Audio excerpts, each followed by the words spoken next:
प्यारे बच्चों, एक बार फिर से आपका फिजिक्स गैलेक्सी निहारिका क्लासेज में नीरज गुप्ता के साथ स्वागत है। आज हम लोग यहाँ पर दर्पण के प्रकार के विषय में पढ़ेंगे। हम लोग जाने अनजाने में कई प्रकार के दर्पण को देखते रहते हैं, लेकिन आज तक हम लोग जान नहीं पाते हैं कि हमने कौन कौन से दर्पण को देखा हुआ है। जैसे कि अगर हम लोग स्थिर पानी में अपने प्रतिबिंब को देख रहे हैं तो वो भी एक प्रकार का दर्पण है। जैसे हम लोग ताजमहल को देखते हैं तो ताजमहल पानी के अंदर भी दिखाई पड़ता है, तो पानी भी एक तरह का समतल दर्पण है। समतल दर्पण कोई जरूरी नहीं है कि इसी प्रकार का हो कि इसमें पॉलिश कर दी जाए और वो दर्पण बन जाए।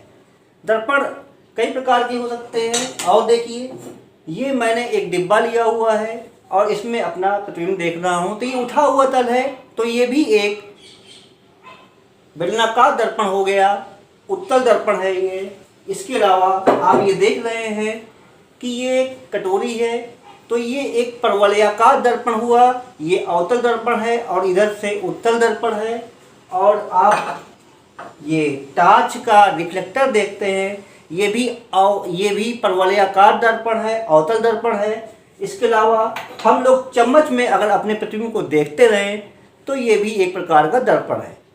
तो जो तल दबा हुआ है वो अवतल दर्पण और जो तल उठा हुआ है वो उत्तल दर्पण।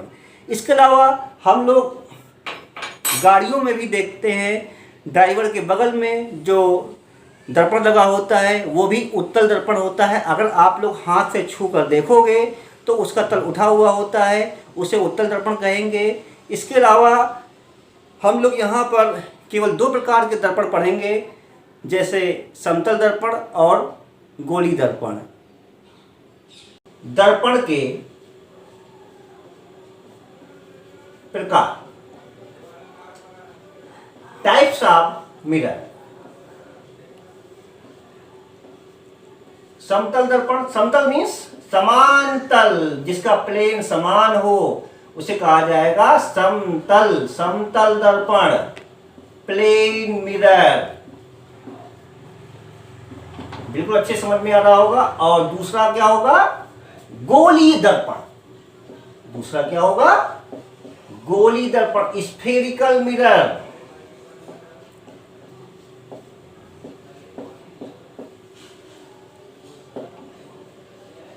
और स्फेरिकल मिरर आपने चम्मच का एग्जाम्पल लिया हुआ, तो तल दबा हुआ भी हो सकता है और उठा भी हुआ भी हो सकता है। इस आधार पर दर्पण दो प्रकार के हो गए, एक उत्तल दर्पण और दूसरा अवतल दर्पण। उत्तल मतलब उठा हुआ तल, उठ तल, याद रखिएगा, उठ तल, उठा हुआ तल, इसलिए इसको कहा जाएगा उत्तल दर्पण। इसको इंग्लिश में बोला जाएगा कॉन्वेक्स मिरर। और अवतल दर्पण को कहा जाएगा कॉन्केव मिरर। चूंकि इस प्रकार से केव ऐसी बन जाती है। देखिए, केव माने क्या होता है? गुफा। गुफा ऐसी बन गई। केव माने, याद रखिएगा, ये केवल समझाने के लिए है। तो अगर परावर्तन दबे हुए तल से होता है तो उसे अवतल दर्पण कहा जाएगा, और यदि परावर्तन उठे हुए तल से होता है तो उसे उत्तल दर्पण कहा जाएगा। अब यहाँ भी अभी दर्पण नहीं है। जब तक कि मैं इस पर पॉलिश ना कर दूं तब तक इसको दर्पण नहीं कहा जाएगा। जब तक कि मैं इस पर पॉलिश ना कर दूं तब तक इसको दर्पण नहीं कहा जाएगा। उत्तल दर्पण, कॉन्वेक्स मिरर, मैंने यहाँ पर एक सिंबल बना दिया हुआ, उठे हुए तल से परावर्तन होगा। तो ऐसा दर्पण जिसके उभरे हुए तल से यहां से प्रकाश का परावर्तन होगा। प्रकाश यहां पर जाएगा, पा तो नहीं पाएगा, और प्रकाश वापस ऐसे आ जाएगा। तो क्या हुआ? ऐसा दर्पण जिसके उभरे हुए तल से प्रकाश का परावर्तन होता है उसे उत्तल दर्पण कहा जाता है। और इसमें पॉलिश कहाँ होती है? पॉलिश हमेशा उल्टे हुए तल पर होगी, अर्थात उभरे हुए तल से परावर्तन हो रहा है तो पॉलिश दबे हुए तल से होगी। और यहां पर आप देखिए, ये देखिए अवतल दर्पण, यहां पर प्रकाश ऐसे जाएगा तो प्रकाश ऐसे वापस लौट जाएगा। तो ऐसा दर्पण जिसके दबे हुए तल से प्रकाश का परावर्तन होता है उसे अवतल दर्पण कहा जाता है। और इस पर पालिश हमेशा उठे हुए तल पर होती है। आप लोग पालिश को ज्यादा ध्यान में ना दीजिए, केवल आप लोग परिभाषा ऐसे बोलिए कि जिस तल से परावर्तन होता है। अगर उठे हुए तल से परावर्तन होता है तो उत्तल उत्तल, और अगर परावर्तन दबे हुए तल से होता है तो वो अवतल। तो ये क्या हुआ, अवतल दर्पण, और ये क्या हुआ, उत्तल दर्पण। आप लोग अपने आसपास की चीजों से ही इसको समझने का प्रयास कीजिए। तो मैंने जैसे अपने हाथ से उत्तल और अवतल बना दिया हुआ है। चलिए मैंने यहाँ परिभाषा लिख दी हुई है, आप लोग इसका स्क्रीनशॉट ले सकते हैं। बच्चों अब हम लोग दर्पण से संबंधित कुछ परिभाषाओं को ध्यान में देते हैं। तो इसके लिए, इन परिभाषाओं को समझने के लिए मैंने एक गेंद लिया हुआ। मेरे पास कांच की कोई गेंद नहीं थी, कांच का कोई गोला नहीं था, तो मैंने एक प्लास्टिक की गेंद लिया हुआ, जैसे कि आपको दिखाई पड़ रहा है। मैंने इसको इस तरह से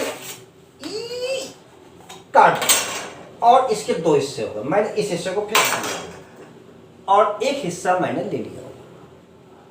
तो ये इसका एक तल दबा हुआ है और इसका एक तल उठा हुआ है। आपको ये दिख रहा होगा, ये उठा हुआ तल है। देखिए ये उठा हुआ तल है, और इधर से देखेंगे तो इधर से ये दबा हुआ तल। अब ये उत्तल या अवतल दोनों ही बन सकता है, तैयार है ये उत्तल या अवतल बनने के लिए, बस पालिश हम कहाँ कर दें। यदि हमने इस पर पालिश दबे हुए तल पर कर दिया तो ये उत्तल बन जाएगा, और यदि मैंने पालिश उठे हुए तल पर कर दिया हुआ तो यहाँ से प्रकाश किरण जाएगी और वापस लौट जाएगी।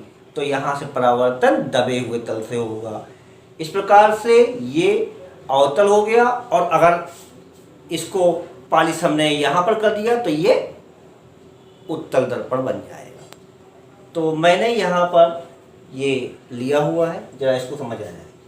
इसका मतलब ये जो दर्पण बना हुआ है ये एक कांच के खोखले गोले का भाग है, और यदि कांच का गोला है तो इसका कोई ना कोई केंद्र होगा, और गोला है तो आपने पढ़ा हुआ गोले में त्रिज्या भी होती है, तो इसकी वक्रता त्रिज्या भी होगी, और इसका ध्रुव भी होगा। ध्रुव को मध्य बिंदु कहा जाएगा, और भी परिभाषा पढ़ते हैं। चलिए एक एक करके हम लोग परिभाषाओं को पढ़ते हैं। मैंने एक कांच का खोखला गोला ले लिया,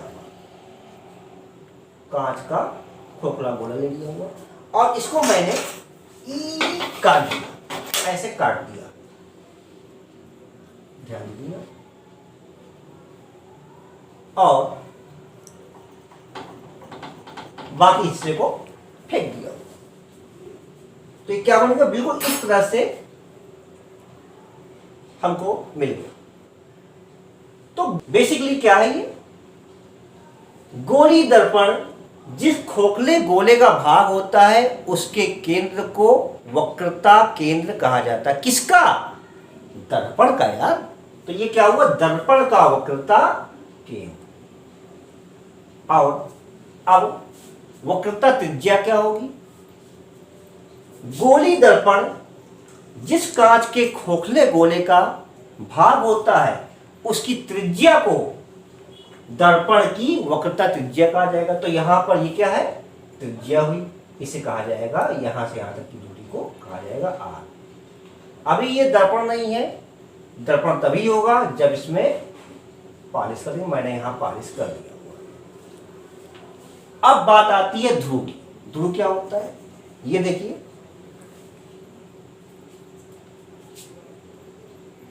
गोली दर्पण के परावर्तक पृष्ठ के केंद्रीय बिंदु को दर्पण का ध्रुव कहा जाता है। गोली दर्पण के, ये क्या है, परावर्तक पृष्ठ है, का मध्य बिंदु दर्पण का ध्रुव कहलाता है। अब मुख्य अक्ष क्या हो, मैंने यहां पर ध्रुव को प्रदर्शित कर दिया हुआ। अब मुख्य अक्ष क्या हुई, गोली दर्पण के ध्रुव को वक्रता केंद्र से मिलाने वाली रेखा को दर्पण का मुख्य अक्ष कहा जाता है। तो क्या हुई परिभाषा? गोली दर्पण के ध्रुवा फोकस ध्रुवा गोली दर्पण के ध्रुवा वक्रता केंद्र को मिलाने वाली सीधी रेखा को दर्पण का मुख्य अक्ष कहा जाता है। अब बात आती है द्वारक की। हम लोग जब छोटे में थे तो आपकी एज से हम लोग भी जुड़े हैं, तो हम लोग को द्वारक नहीं समझ में आता था। आज मैं आपको द्वारक को बताने का प्रयास करूंगा। ये बताइए, दर्पण है, दर्पण की ये परिसीमा है, गोली दर्पण के परावर्तक पृष्ठ की परिसीमा, अगर इसका व्यास ले लिया जाए, इसका व्यास जो होगा वो दर्पण का द्वारक कहलाता है। और ध्यान रखिएगा कि जितने भी डेरिवेशन है सब में दर्पण का द्वारक काफी छोटा लिया जाता है। तो एक बार फिर से, गोली दर्पण के परावर्तक पृष्ठ की परिसीमा का व्यास, परिसीमा का व्यास क्या कहलाता है? दर्पण का द्वारक कहलाता है। अब आगे हम लोग बात करते हैं फोकस की। नाम से क्लियर है फोकस। जरा एक बात हम लोग बोलते हैं कि आपसे अक्सर कहा जाता है पढ़ाई पर अपना ध्यान केंद्रित करो, पढ़ाई पर अपना ध्यान फोकस करो। आप फोकस शब्द को अक्सर यूज करते रहते हो, तो फोकस का मतलब क्या हुआ? पढ़ाई पर अपना ध्यान केंद्रित कर दो, जहां पर बिल्कुल ध्यान है वहां पर एक ही जगह पर लगा दो। तो ऐसे ही घटना कुछ प्रकाश के साथ भी होती है। दर्पण के साथ, दर्पण में क्या होता है आइए देखने का प्रयास करते हैं। ये दर्पण है, ये मुख्य अक्ष हो गया। दर्पण के मुख्य अक्ष के समांतर किरणें परावर्तन के पश्चात जिस बिंदु पर आकर मिलती हैं उसे दर्पण का फोकस कहा जाता है और इसे F से प्रदर्शित किया जाता है। आप ध्यान रखिएगा, सूर्य से आने वाली किरणें या बहुत दूर से जो भी किरणें आती हैं वो समांतर होती है, पैरेलल होती हैं। तो क्या हुआ? दर्पण, यहां पर एक दर्पण लिया हुआ मैंने, ये उत्तल दर्पण लिया, उठावतल है, ये इसका क्या हुआ? मुख्य अक्ष, क्योंकि इसका पोल यहां पर होगा और वक्रता केंद्र ऐसे ही तो गोला काटा गया होगा, तो ये क्या होगा? ये वक्रता केंद्र होगा। तो ये मुख्य अक्ष के समांतर किरणें, और अगर आप लोग स्केल से बनाइए तो बहुत ही अच्छा रहेगा। मैंने यहाँ स्केल का यूज किया हुआ है। अब ये परावर्तित किरणें क्या यहां से जाएंगी? क्या आप लोग चित्र बनाते हो बहुत ही गलत ढंग से बनाते हो, तो इसलिए आप लोग ध्यान रखिए, यहां से किरणें गई और किरणें यहां से वापस लौटेंगी। ये देखिए मैंने किरणों को यहां से वापस लौटा रहा हुआ है। क्यों? क्योंकि किरणों का क्या हो रहा है? परावर्तन हो रहा है। इसी प्रकार से यहां से किरणों का परावर्तन होगा। आप लोग को लगेगा कि ये किरणें यहां से नहीं आ रही हैं, बल्कि इस बिंदु से आ रही हैं। इसमें भी ऐसे ही होगा, परावर्तन ऐसे हो, किरणें ऐसे गई और फिर ऐसे वापस आई। अब फिर आप इसको मिलाइए इस प्रकार से, तो आपको फोकस प्राप्त हो जाएगा। तो आप ध्यान दीजिए, दर्पण के मुख्य अक्ष के समांतर किरणें परावर्तन के पश्चात जिस बिंदु से आती हुई प्रतीत होती हैं उसे दर्पण का फोकस कहा जाता है। इसे F से प्रदर्शित किया जाता है। अब फोकस दूरी क्या होती है? दर्पण के ध्रुव से फोकस तक की दूरी को फोकस दूरी कहा जाता है। यहां पर मैंने दर्पण का ध्रुव बना दिया हुआ। दर्पण के ध्रुव से फोकस तक की दूरी को फोकस दूरी कहा जाएगा। दर्पण के ध्रुव से फोकस तक की दूरी को फोकस दूरी कहा जाएगा। और ये क्या है? PC क्या हुआ? PC वक्रता त्रिज्या है। और हम लोग मैथमेटिकली निकाल सकते हैं दर्पण के वक्रता त्रिज्या और फोकस दूरी में संबंध r is equal to f होता है। आज मैं इसका डेरिवेशन नहीं कर रहा हूं, लेकिन चूंकि आपको अक्सर एक नंबर का क्वेश्चन पूछा जाता है कि दर्पण की फोकस दूरी और वक्रता त्रिज्या में क्या संबंध है, तो आप कहेंगे r is equal to 2f या f is equal to r, 2 इधर आएगा, f is equal to r/2। तो इस प्रकार से मैंने यहां पर दर्पण की वक्रता त्रिज्या और फोकस दूरी में संबंध को बताया हुआ। आप ध्यान दीजिए, r is equal to 2f लिखा हुआ है, तो मैथमेटिकली इसको क्या कहा जाएगा?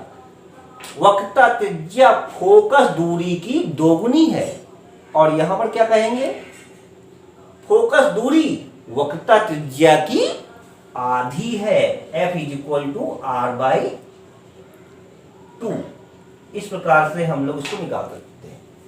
अब एक बात और है, अवतल दर्पण की फोकस दूरी ऋणात्मक होती है और उत्तल दर्पण की फोकस दूरी धनात्मक होती है। बच्चों का ये कहना होता है कि सर जी पढ़ा तो रहे हैं लेकिन हमको नोट्स नहीं मिल पाते हैं, तो इसीलिए मैं यहाँ कुछ लिख देता हूँ और आप इसका स्क्रीनशॉट ले लीजिए। शॉर्ट में दर्पण से संबंधित परिभाषा लिख दी हुई है और ये कुछ चित्र बना हुआ है, आप इसका स्क्रीनशॉट ले सकते हैं।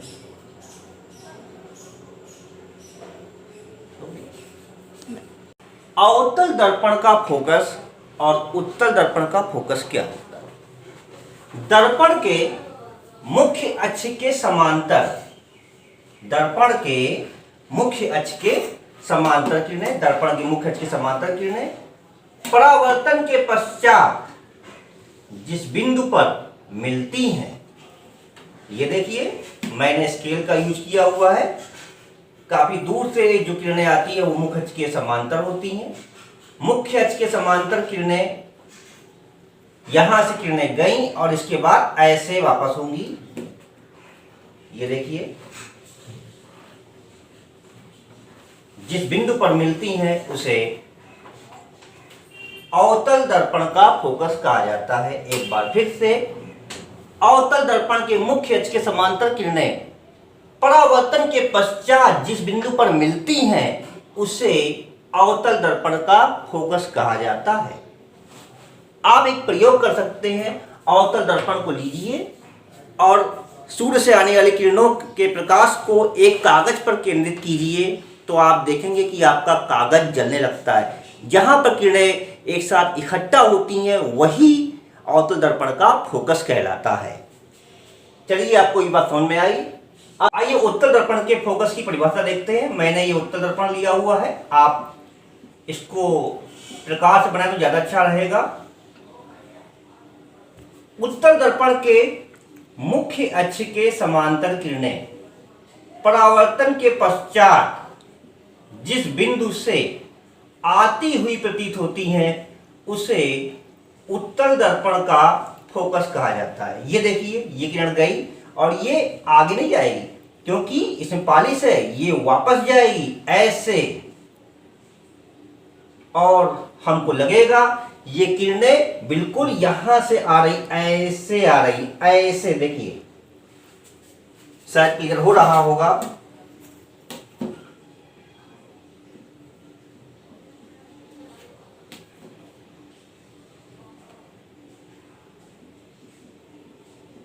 यही है उत्तल दर्पण का फोकस। एक बार मैं फिर से बना रहा हूं। उत्तल दर्पण के मुख्य अक्ष के समांतर किरणें आप ऐसे ही बनाएंगे, मुख्य अक्ष के समांतर किरणें आप बनाएंगे। मेरा उद्देश्य है आप लोगों को सिखाना, इसलिए मैं काफी धीमे धीमे इस वीडियो को बना रहा हूं ताकि आप लोग रे डायग्राम बनाना सीख जाए। इसके बाद ये किरण ऐसे गई और किरण ऐसे वापस जाएगी। आपको क्लियर हो रहा होगा। ये किरण गई और ये किरण ऐसे वापस आ रही है। आप ध्यान देंगे किरण गई और ऐसे परावर्तित हुई। लेकिन आपको लग रहा होगा ये किरणें पीछे मिलाने पर ए बिंदु से आती हुई प्रतीत होंगी। यही है उत्तल दर्पण का फोकस। बिल्कुल आप लोग इन लाइन को, इन रेड डायग्राम को आप लोग जबरदस्ती मिलाते हो तो आप मिलाइए नहीं, जैसे मैंने बनाया हुआ है वैसे ही आप बनाइए। मैंने इसको काफी धीरे धीरे और 2 स्टेप में बनाया हुआ है। देखिए ये किरणें ऐसे फैलती हुई लग रही हैं, ठीक है। एफ क्या है? उत्तल दर्पण का फोकस। किताब में परिभाषा कंबाइन लिखी होती है, मैंने यहाँ पर आपकी सुविधा के लिए उत्तल दर्पण की और अवतल दर्पण की फोकस की परिभाषा अलग अलग करके लिख दिया हुआ है। उत्तल और अवतल दर्पण के फोकस की परिभाषा को लिख सकते हैं, आप स्क्रीनशॉट ले सकते हैं। तो बच्चों, हमें उम्मीद है कि आपको आज की क्लास समझ में काफ़ी आई होगी। मैंने यहाँ पर क्लासरूम टीचिंग की तरह का ही आपको अनुभव कराया हुआ है और अगली क्लास में हम लोग एक नए टॉपिक के साथ, एक नई ऊर्जा के साथ यहाँ पर फिर से उपस्थित होंगे। और अगर आपको ये क्लास अच्छी लगी हो तो इस क्लास को आप अपने मित्रों के साथ शेयर कीजिए ताकि वो भी इस क्लास का आनंद ले सकें।